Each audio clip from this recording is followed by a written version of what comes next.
हिमाचल प्रदेश के चम्बा नाम की सुंदर कस्बे में एक दुखीराम नाम का आदमी अपने भाई सुखीराम और पत्नी सुरेखा के साथ रहता था। दुखीराम और उसका भाई सुखीराम दोनों ही गांव में खेती किया करते थे और फल सब्जियां वगैरह उगाकर बाजार में बेचते थे। सुखीराम हमेशा अपने आप से खुश रहता था, जबकि दुखीराम उससे बिल्कुल विपरीत था। एक दिन सुबह सुबह दोनों भाई अपने अपने खेत में काम करते हुए, कल रात को इतनी बारिश हुई, लेकिन पता नहीं क्या मेरे जमीन की तो ढंग से सिंचाई भी नहीं हुई है। लगता है मेरे खेत में बारिश कम हुई है। अरे भाई, बोला मेरे कौन से यहाँ पर स्पेशल बादल अपने खेतों पर बरसाए हैं? बारिश तो सब जगह बराबर ही हुई है। रहने दो, तुम देख नहीं रहे हो? मुझे फावड़ा चलाने में भी आफत हो रही है। कितनी सख्त है मेरी जमीन, और खुद देखो आधा खेत खो दिया तुमने। प्यारे भाई, हम दोनों सुबह से अपने खेत में आए थे, तब से मैं खेत में लगातार लगा हुआ हूँ, और तुम कभी मुझे देख रहे हो, कभी आराम में लग जाते हो। शिकायत छोड़ो, काम करो। अरे जाओ जाओ, बड़े आए नसीहत देने वाले। मेरी तो किस्मत ही फूटी हुई है। सुबह सुबह बिन्नी जो रास्ता काट गई थी, शाम को खेत से वापस लौटती वक्त भाई आजा साइकिल पर बैठ जाओ, साथ में घर पहुंच जाएंगे। आप इतना बोल ही रहे हो तो चलो छोड़ दो घर तक। सुखीराम और दुखीराम दोनों एक साथ खेतों के बीचों बीच से साइकिल पर घर की तरफ आ रही होती है। अरे भाई, कौन कहता है कि सुख के वक्त दुख नहीं होता और दुख के वक्त सुख? सुख दुख दोनों साथ में आ रहे हैं। उनकी बात सुनकर सुखीराम साइकिल कनवा की दुकान के पास रोक कर कहता है, अरे कनवा भाई, मेरे भाई का नाम दुखीराम है, पर वो हमेशा प्रसन्न चित्त ही रहता है, समझे? दुखीराम परेशान होकर साइकिल से उतरता है और उतरते मत उसकी धोती साइकिल की चेन में अटक कर फंसता भी है। अरे अरे रहने दो सुखीराम, तुम मैं जानबूझकर मुझे साइकिल पर बैठाया था ताकि गांव वालों के सामने मेरी धोती फाड़ सकूं। ए भगवान, कैसा भाई दिया है मुझे, मेरी किस्मत में कितने दुख लिखे हैं। लो माई, कथा शुरू हो गई। अब बताओ सुखीराम, मैंने कुछ गलत कहा था क्या? ऐसी लीला तो हमारे चंबा में ही देखने को मिलती है, जहाँ सुखीराम हमेशा खुश और दुखीराम रोता हुआ मिलेगा। सुखीराम, तुमने आज बहुत गलत किया है मेरे साथ। भाई, मैंने तो तुम्हारी मदद की थी बस। अरे सुनो भाई, शाम के वक्त चाय की टपरी पर कुछ लोगों के साथ मुखिया लूम गप्पे लड़ा रहा होता है। तभी वहां दुखीराम आता है। आओ भाई दुखीराम, कैसे हो? अरे रमेश, अरे दुखीराम के लिए चाय का गिलास लाओ भाई। धन्यवाद मुखिया जी, धन्यवाद। लो भाई, गर्मा गर्म चाय पियो। दुखीराम चाय लेता है और पीने लगता है। और साथ में मट्ठी तो दो रमेश भाई, दुखीराम को अकेले चाय पिलाऊं मैं बस। रमेश मट्ठी भी दुखीराम को देता है। अरे वाह, आज का दिन तो बहुत अच्छा है मेरा, चाय फ्री में और साथ में मट्ठी भी। अच्छा भाई रमेश, चलता है, चाय के पैसे का तो तुझे समझा दिया है। जी मुखिया जी, ठीक है। रुकिए मुखिया जी, मैं भी चलता हूँ, मुझे काम से पठानकोट के लिए बस पकड़नी है। वो मेरे बुआ हॉस्पिटल में है। वो अंकल हुआ मुखिया जी के साथ वहां से खिसक लेता है। अरे रमेश भाई, क्या मस्त चाय बनाई है आपने। मजा आ गया। अच्छा रमेश भाई, चलता हूँ, जरा मुझे काम से जाना है। हाँ भाई, काम से सबको ही जाना है। तुम्हारा टोटल 90 रुपए हो गया, 3 चाय और 3 मट्ठी। क्या बोल रहे हो रमेश भाई, मुझे तो चाय मुखिया जी ने पिलाई है ना। खाक मुखिया जी ने पिलाई है, उन्होंने कहा था कि आज की चाय मट्ठी दुखीराम की तरफ से है, और जब वो गए तब बता कर गए कि चाय का हिसाब मैं तुमसे कर लूं।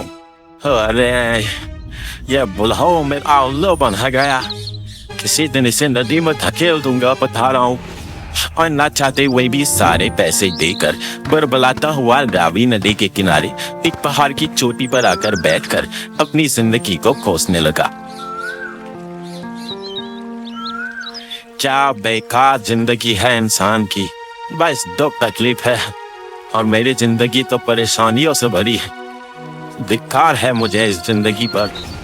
तब दुखीराम सामने खुले आसमान में उड़ते हुए एक बाज को देखता है और देखते ही देखते वो बाज आसमान से नीचे जमीन पर डुबकी लगाते हुए अपने पंजों में एक सांप को दबोच लेता है और दुखीराम के बिल्कुल सामने एक सूखे हुए पेड़ पर बैठकर उसे खाने लगता है। अरे वाह, क्या शाही जिंदगी है इस बाज की। देखते ही देखते बाज अपने शिकार को खा लेता है और वहां से फिर आसमान की ऊंचाइयों पर उड़ जाता है। मजा आ गया देखकर भाई, सच में बाजाओं की जिंदगी जीता है ये बाज। काश मैं इंसान ना होकर बाज होता। हे भगवान, मुझे नहीं रहना इस इंसानी वेश में, मुझे इस बाज की तरह आसमान में उड़ना है। ना कोई फिक्र है ना कोई टेंशन, बस आजादी से उड़ो और जब मन आए शिकार करो। मजे की जिंदगी चाहिए मुझे। तभी वहां अचानक से दुखीराम के पीछे से इम्पोर्टिंग कलरिए की आवाज आती है। क्या बात है बेटा, बहुत दुखी हो अपनी जिंदगी से? अरे आप कौन हो बाबा, पहले कभी नहीं देखा आपको। मेरी बात छोड़ो बेटा, लेकिन इस अनमोल जिंदगी को क्यों कोस रहे हो? मानव जन्म तो करोड़ों जन्मों के बाद मिलता है, तुम क्यों परेशान हो? अरे बाबा, वैसे ही जिंदगी में कम दुख है तो तुम और अपने प्रवचनों को सुना दे आ गए। जाओ गाओ, अपनी भीड़ बकरियां चराओ। कई बार सच्चे दिल से कही बात सच हो जाती है, तो हमें हमेशा जो भी कहना चाहिए बहुत सोच समझ कर कहना चाहिए। अगर सच्चे दिल से कही बात सच होती ना, तो मैं अभी बाज बनकर नीले गगन में उड़ जाता। सोच लो बेटा। चाचा, आप बोल तो ऐसा रहे हो जैसे अभी आप तथास्तु बोलोगे और मैं बाज बन जाऊंगा। तथास्तु। और देखते ही देखते दुखीराम बाज में बदल जाता है और नीले आसमान में उड़ जाता है। तो अरे वाह, अरे ये चाचा तो सच में भगवान का रूप निकले। मैं तो बाज बन गया। अरे अरे, मुझे अब कोई फिक्र नहीं है। अरे वाह, अरे वाह, मैं बाज बन गया। अरे वाह, मजा आ गया। अब जब चाहे खाओ, जब मर्जी मार लाओ। पंछी बनूं और फिरो मस्ती का गेम में। आज मैं आजाद हो दुनिया के चमन में। उसके बाद दुखीराम पूरे दिन मस्ती से आसमान में उड़ता रहता है। शाम की वक्त जब दुखीराम थक गया तो रहने के लिए एक जगह ढूंढने लगा। काफी थकावट हो गई यार, भूख भी लगने लगी है। अरे वाह, क्या बात है, मुर्गिया, वो भी सूखी भैया की मुर्गिया। अब देखो कैसे गायब करता हुए ने।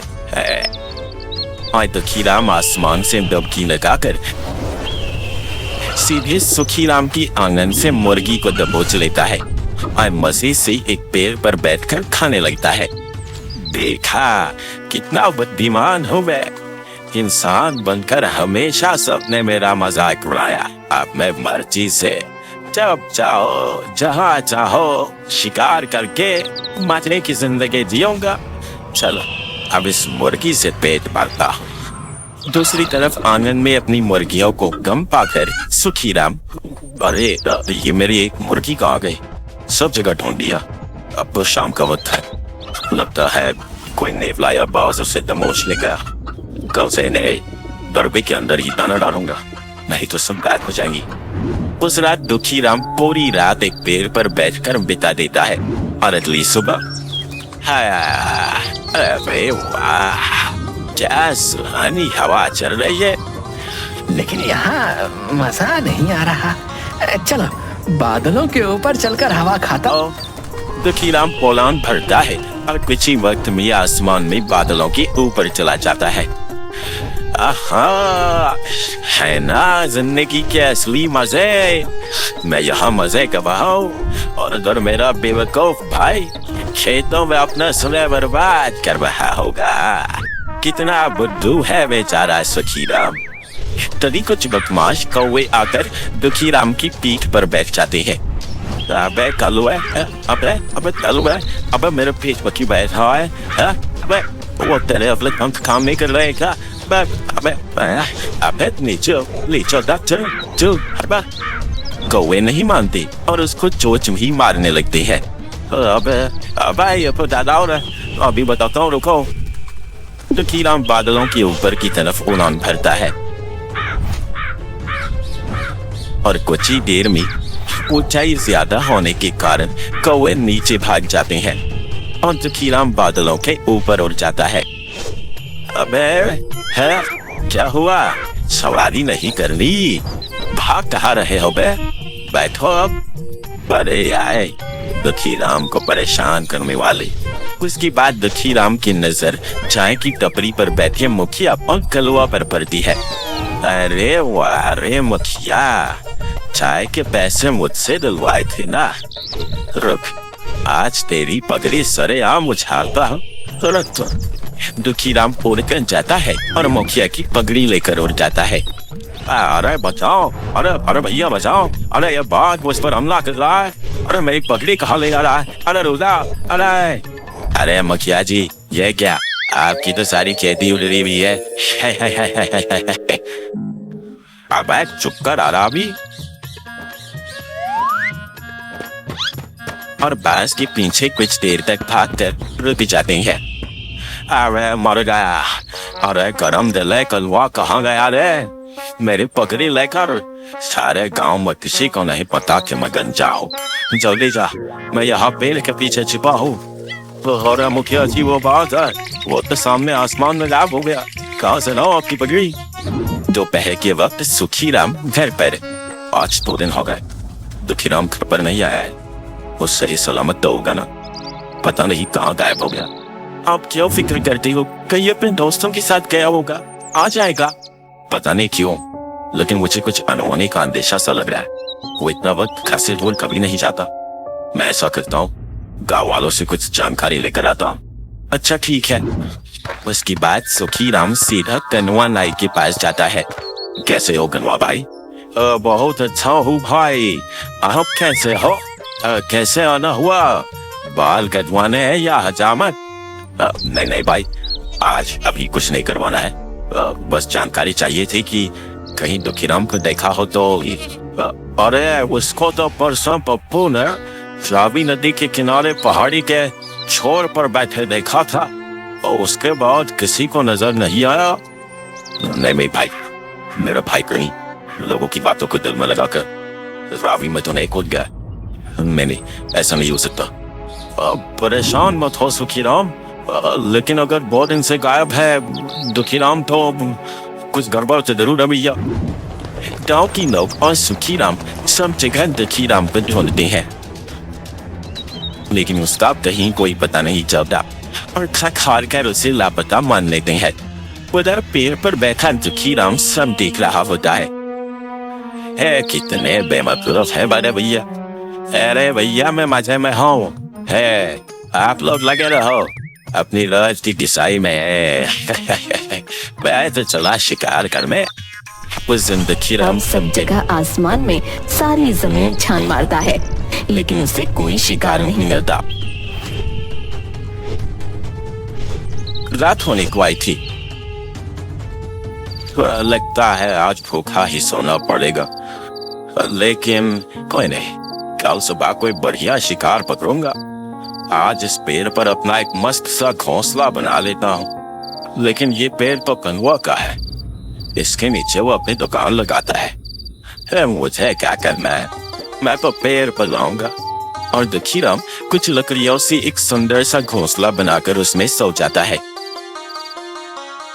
सुबह सूरज की किरणों के साथ उठता है।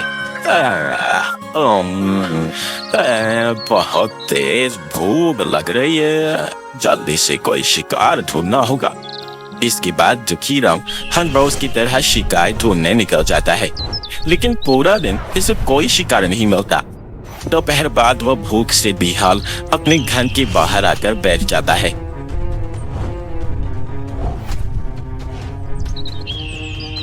क्या पता, आज भैया मुर्गियों को दाना चोने के लिए छोड़े तो मेरा पेट भर जाएगा। थोड़ी देर में सुखीराम घर से बाहर आता है और सामने बैठे बाज को देखकर पाओ गया उसे, पहले भी मेरे मुर्गी तो ही लगा था, और ऐसा बोलकर पत्थर से बाज को उड़ा देता है। अरे भैया, मैं कई दिनों से भूखा हूँ, अब कैसे आपको अपनी बात बताऊं? नहा से उड़कर दुखीराम अपने घोंसले पर आ बैठता है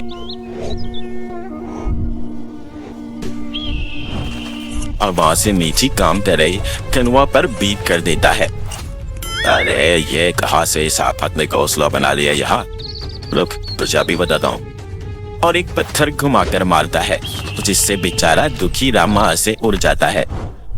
अरे अरे अजीब पागल है, इतनी जोर से मारता है कोई, अभी मेरा सिर फूट जाता। अब कहाँ जाऊं, भूख के मारे अब बोला भी नहीं जा रहा। तभी रात हो जाती है और एक सूखे से पेड़ पर दुखीराम जल्दी जल्दी में एक घोंसला बनाता है और ठंड में पंखों के बीच गर्दन छुपाकर सो जाता है। आधी रात को बहुत तेज बारिश होती है, सब तरफ तूफान और आंधी चलती है, जिसकी वजह से दुखीराम अपने घोंसले के साथ उड़ता हुआ दूर जा गिरता है। गिरने से उसके एक पंछी में पैनी लकड़ी घुस जाती है। अरे तू मर गया, अरे हाय बहुत दर्द कर रहा है, मेरा पंजा तो गया। हाँ, अब मैं क्या करूं? जैसे तैसे अपनी चोंच से उस लकड़ी को तो दुखीराम निकाल फेंकता है, लेकिन उसका पंजा अब शिकार नहीं पकड़ सकता था। अब मैं शिकार कैसे कर पाऊंगा? मुझे क्या पता था कि ये मुसीबतें भी होती होंगी बाज बनने के बाद। इससे तो मैं इंसान ही भला था। सुबह होती है, बारिश के बाद सब तरफ हरियाली छा जाती है। सभी किसान खुशी खुशी अपने खेतों पर जा रहे होते हैं और दुखीराम भूख से बेहाल और दर्द से परेशान था। मैं ही पागल था जो बाज बनना चाहता था, लेकिन अब कुछ नहीं हो सकता, कुछ खाने को ढूंढता हूँ। चल दुखीराम, ले अब और उड़ने के मजे। उसकी बात तो फिर हवा में उड़ने लगता है। तभी कुछ मधमाश कौवे उड़ते हुए आते हैं और उनमें से एक दुखीराम की पीठ पर बैठ जाता है और कुछ उसे चोंच मारकर तंग करते हैं। अबे ये क्या कर रहे हो? अरे कहाँ से आ गई ये बला? अरे भागो यहाँ से। कौवे नहीं मानती। हाँ, मैं कुछ खाया पिया नहीं है, नहीं तो बताता तुम सबको। अबे चोंच मत मारो, अबे दर्द होता है बे। बेचारा दुखीराम क्या करता? वो हवा में और ऊपर उड़ने की कोशिश करता है, लेकिन भूख और कमजोरी के कारण उड़ नहीं पाता। पत्थर खान कर एक पुराने खंडहर की छत पर जा बैठता है। अगर इंसान होता तो किसी से मदद मांग लेता, किसी हॉस्पिटल में जाकर अपना इलाज करवा लेता, लेकिन अब ऐसी हालत है कि कोई भी न तो मेरी बात सुन सकता है और न मेरा दुख समझ सकता है। मैं क्या करूं? भगवान मुझसे यही और यही इंसान को भगवान दिखता दे, जैसे दे उसे हंसकर स्वीकार करना चाहिए और खुशी से जिंदगी का आनंद लेना चाहिए, जैसे मेरे भैया सुखीराम जी कर रहे हैं। मेरी तरह हमेशा शिकायत करोगे, रोते रहोगे तो अंजाम वही होगा, क्योंकि भगवान हमें वही देता है जो हम मानते हैं। इसी तरह कुछ दिन बीत गए। दुखीराम बहुत कमजोर और मरने की हालत में था। तभी अचानक उसके सामने एक मरा हुआ चूहा आ गिरता है, जिसे देख दुखीराम को एक आस होती है कि शायद वो बच जाएगा। शायद भगवान ने मेरी सुन ली, इसे खाकर कुछ तो जान आएगी। लेकिन जैसे ही दुखीराम अपनी चोंच से चूहे को खाने की कोशिश करता, वो खा नहीं पाता, क्योंकि उसकी चोंच आगे से मुड़ चुकी होती है। मेरी चोट को क्या हो गया? ये कैसे मर गई? मैं तो भोजन भी नहीं कर पा रहा हूँ। अब मेरे अंदर वो ताकत भी नहीं कि मैं अपनी चोट को तोड़ूं और नई चोट आने का इंतजार करूं। कि कहता हुआ बेचारा दुखीराम बहुत रोता है, लेकिन मजबूर कुछ नहीं कर पाता। इस तरह दुखीराम उस पुराने से खंडहर में कई दिनों तक भूखा प्यासा पड़ा रहा और अंत में अपना दम तोड़ दिया। हमें अपने इस बहुमूल्य जीवन को भगवान का शुक्रिया अदा करते हुए हंसी खुशी अच्छे कामों को करते हुए जीना चाहिए।